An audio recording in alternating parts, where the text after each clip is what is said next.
Daniel Cole thought he was stepping into a hoax, but by the time his lifeless body was found in a locked hotel room, it was clear something had followed him from the Annabelle Tour, something no camera could explain and no science could dismiss. In the summer of 2022, the internet was flooded with excitement over a trending announcement, a once-in-a-lifetime haunted tour featuring the controversial and legendary Annabelle doll. Not the original Raggedy Ann locked away by the Warrens, but a so-called replica claimed to be just as cursed and kept in a private collector S-vault modeled after the original occult museum. The tour promised exclusive access, spiritual protection ceremonies, and overnight footage opportunities. Thousands applied, but only 10 were selected to attend. Among them was Daniel Cole, an independent paranormal investigator known for his rational approach to the supernatural. His small YouTube channel focused on exposing haunted hoaxes, and he was determined to debunk the growing hysteria around the replica Annabelle. The event was hosted in a restored Victorian mansion on the outskirts of rural Connecticut. Chosen for its eerie atmosphere and isolation, it was the perfect setting for a tour that promised danger and mystery. The collectors behind the event remained anonymous, operating under the name The Circle, a group obsessed with preserving and displaying haunted artifacts. Every participant signed a lengthy waiver releasing the organizers from liability in the event of mental, physical, or spiritual harm. Most dismissed the clause as gimmicky, part of the show's theatrical flair. Daniel arrived with cameras, EVP devices, and notebooks, ready to document everything. He had no intention of being scared, only of proving that fear, when dressed in mystery, was easily sold to the masses. The mansion was dimly lit with crimson candles and shadowed corridors. The doll sat in a glass case at the heart of the museum room, surrounded by items allegedly linked to past exorcisms and hauntings. Though the doll's face was porcelain rather than cloth, its eyes seemed almost too lifelike in the flickering light. Guests were instructed not to touch the case. Some laughed nervously.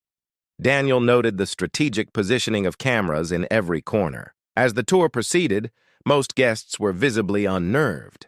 Sudden cold spots, the sound of distant footsteps, and flickering lights added tension. One participant claimed to feel dizzy near the doll, while another said it blinked when no one was looking. Daniel remained unfazed, chalking it all up to suggestibility and atmospheric control. He filmed everything with commentary, promising a full exposé. After midnight, the group was led to separate sleeping quarters within the mansion to conduct personal investigations. Daniel requested a nearby hotel instead, preferring a private space to edit and upload content. His request was approved. He left the tour site at 1 a.m., carrying all his equipment and the day's footage. Security cameras showed him walking out the front door, nodding to staff. It was the last confirmed sighting of Daniel Cole alive. By noon the next day, Daniel had missed checkout. His body was discovered hours later in his locked hotel room. There were no signs of struggle. His camera was still running, pointed upward at the ceiling fan slowly spinning above. The room was silent. A case of viral entertainment had just turned into a real-life mystery, and the world wanted answers. Daniel Cole's body was discovered in his hotel room under circumstances that immediately raised suspicion. The room was locked from the inside, chains still fastened. The windows were sealed, and there was no sign of forced entry or escape. The housekeeper who found him had been sent up after he missed his checkout time. What she saw sent her running back down the hall in tears.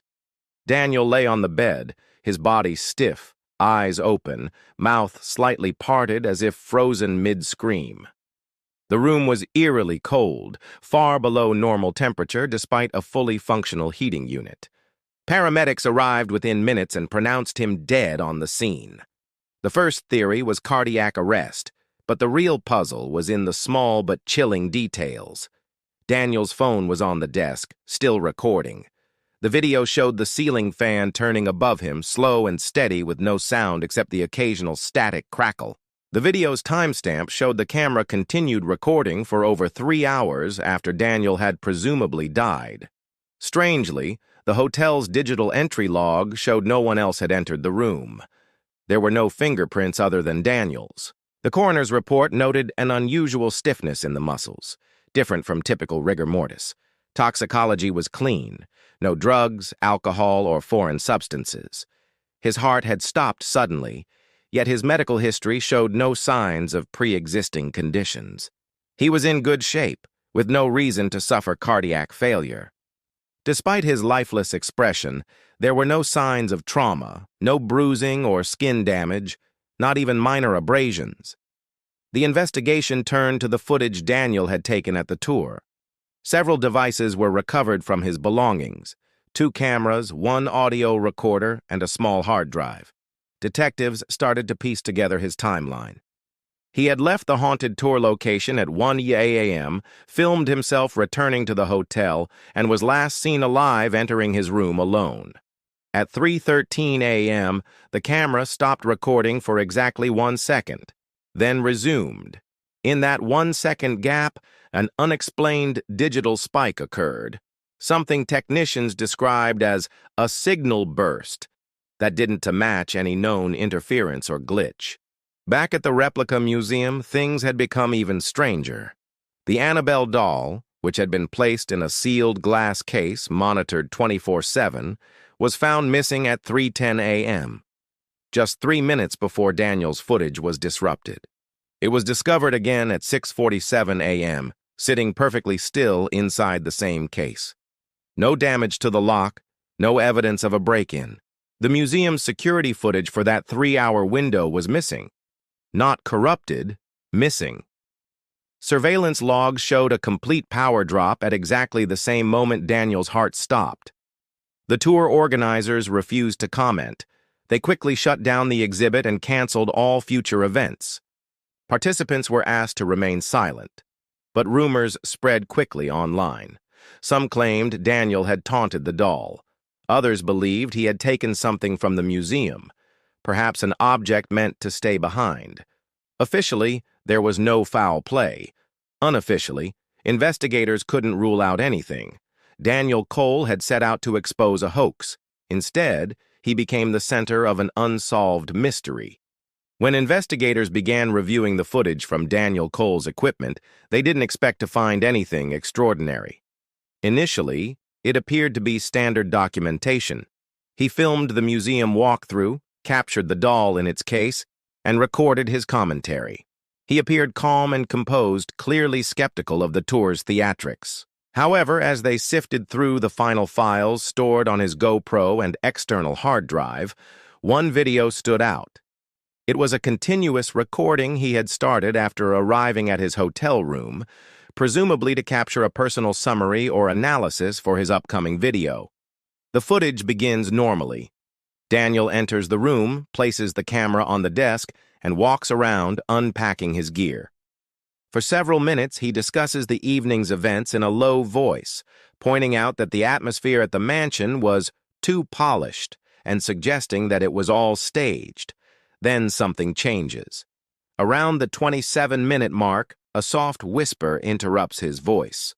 The sound doesn't match his tone, and it doesn't align with any known audio interference. The whisper was slow, unintelligible, and disturbingly close to the microphone.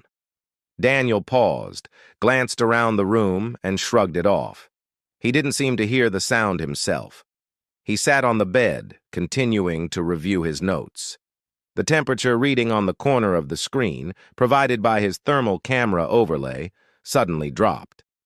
The room, which had been a normal 77 degrees, dipped rapidly to 58 degrees in less than 60 seconds. Daniel pulled on a jacket but said nothing about the cold. He looked increasingly uneasy, rubbing the back of his neck, glancing at the mirror across the room, as if sensing something behind him. Then came the most alarming moment. For just a single frame, less than a second, an image appeared behind him. A tall, dark silhouette stood near the edge of the bed. It had no clear features, just a shadowy outline with 2 faint reflections where eyes might be. Forensics ran the clip through enhancement filters, brightness adjustment, and frame-by-frame inspection. There was no explanation for the anomaly. No one else had access to the room, and no objects in the background matched the figure's size or shape. Moments later, Daniel lay back on the bed. The video didn't capture a struggle or collapse. He simply leaned back, stared upward, and stopped moving. His breathing slowed and eventually stopped. The recording continued until it reached its maximum file limit. The timestamp when his body became completely still was 3:13 a.m., the same time the Annabelle replica went missing from its display case. The existence of the shadow figure was never made public. Only a few investigators viewed the footage before it was sealed as part of the case file. The family was told Daniel died of unexplained cardiac failure. Paranormal enthusiasts speculated wildly. Some claimed it was the curse of the doll. Others believed Daniel had invited something in during the tour, something that followed him. What is certain is that the footage raised more questions than it answered. Whatever visited Daniel that night left no physical trace, but its presence was undeniable. Following Daniel Cole's mysterious death, attention shifted to his digital footprint. Investigators hoped his laptop, email records, and external backups would shed light on his final hours. But when forensic analysts accessed his laptop, they were met with a troubling discovery. Every folder related to the Annabelle Tour had been erased.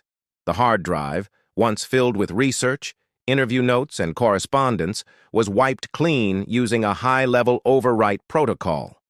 Not something that could happen by accident or due to a common virus. Whoever deleted the data knew exactly what they were doing. This became even more suspicious when authorities reached out to his known contacts. One of them, a retired folklore professor named Evelyn Mears, had exchanged emails with Daniel just days before his death. In a phone interview, she revealed that he had contacted her with questions about a rumored second Annabelle doll, an artifact said to have been crafted not as a replica, but as a containment vessel. According to fringe theories, the original doll had inspired several imitators, and one of them had developed a history of violent incidents dating back to the 1970s. Evelyn warned Daniel to back off, stating the object had a deliberately sealed spiritual design and that disturbing it might trigger consequences. Unfortunately, all evidence of this exchange vanished from Daniel's devices. Even the cloud backups had been erased. When police reached out to Evelyn to retrieve the emails, she told them she had also experienced a system crash the morning after Daniel died.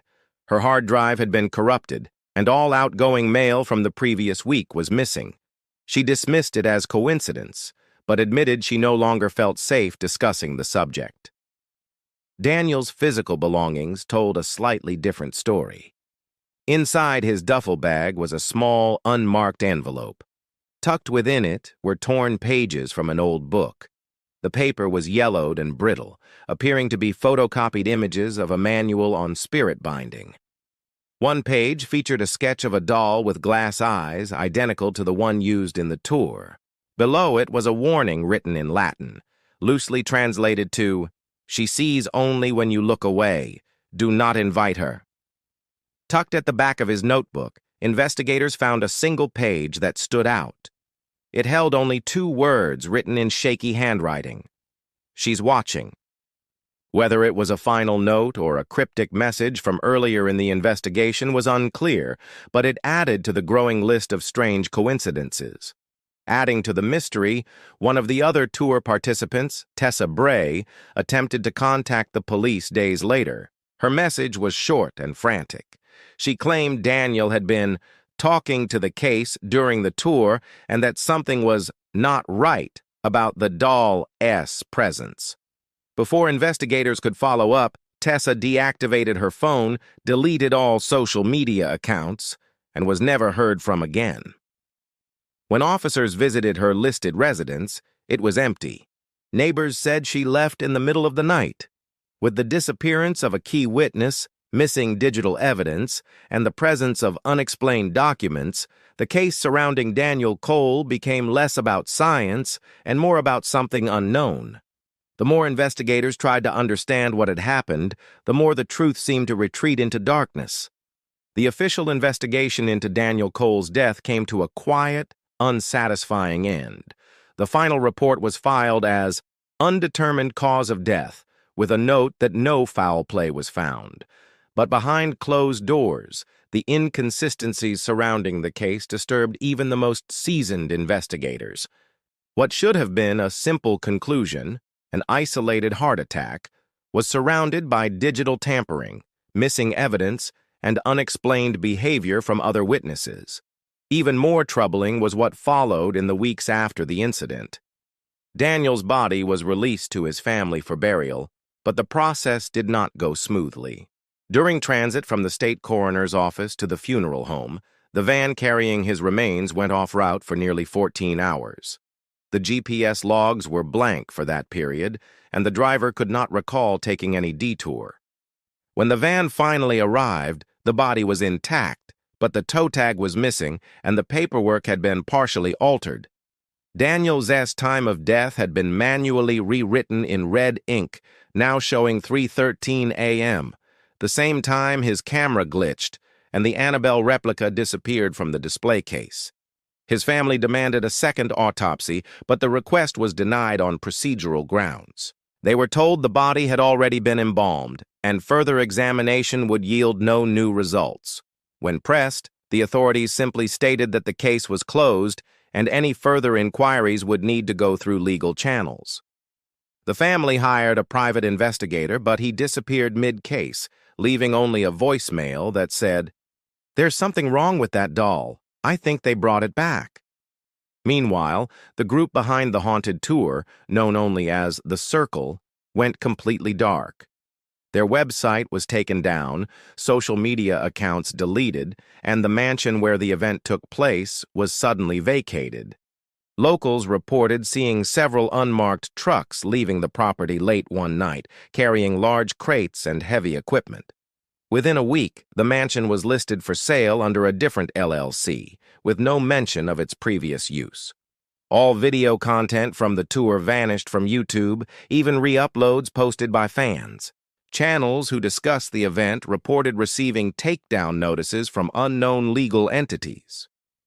Then, without warning, images began appearing on obscure message boards. A new location, a private collection room in another state, showed what appeared to be the same Annabelle replica, now behind a reinforced case with steel locks and ritual symbols etched into the glass. One photo showed the digital timestamp, 3:13 a.m. It wasn't long before the threads were taken down, but not before screenshots spread across conspiracy forums. Some believe the doll is real. Others insist the entire story was a publicity stunt gone wrong. But those closest to Daniel know the truth is buried somewhere in between. His notebook, the footage, the erased files, they all point to something carefully hidden. And yet, the one fact no one can explain remains the most chilling.